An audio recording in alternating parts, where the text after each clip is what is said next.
আমি এখন একটু বেরোচ্ছি, অনেক দিন পরে। দীপ হঠাৎ আমাকে বলল, মা চলো তোমায় একটু ঘুরিয়ে আনি। আমিও ভাবলাম কোথায় নিয়ে যাবে।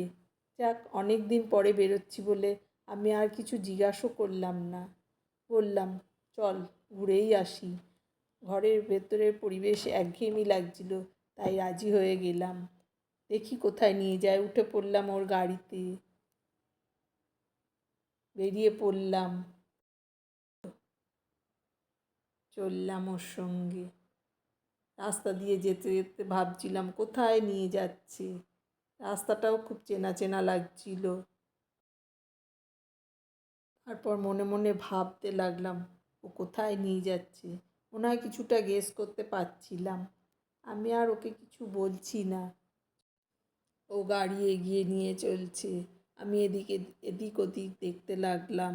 তারপরে হঠাৎ দেখলাম ও তো আমার বান্ধবী সোমার বাড়ির সামনে নিয়ে এলো। উঠে গেলাম লিফটে করে ওর 5 তলার ফ্ল্যাটে। ঘরের সামনে চলে এলাম, সবাই বেরিয়ে এলো। খুব আনন্দ পেল ওরা, আমারও খুব ভালো লাগলো। তারপর সবাই একসঙ্গে বসে আড্ডা মেরে গল্প গুজব করে ডিনার সেরে বাড়ি ফিরলাম। ওর বাড়িতে গেলে ডিনার না করে ছাড়বেই না। কতবার বললাম না তাড়াতাড়ি বাড়ি ফিরবো, কিছুতেই শুনলো না। ডিনার করিয়ে তারপরে ছাড়লো, তাই ফিরতে ফিরতে একটু দেরি হয়ে গেল। খুব ভালো কাটলো দিনটা, সবাই একসঙ্গে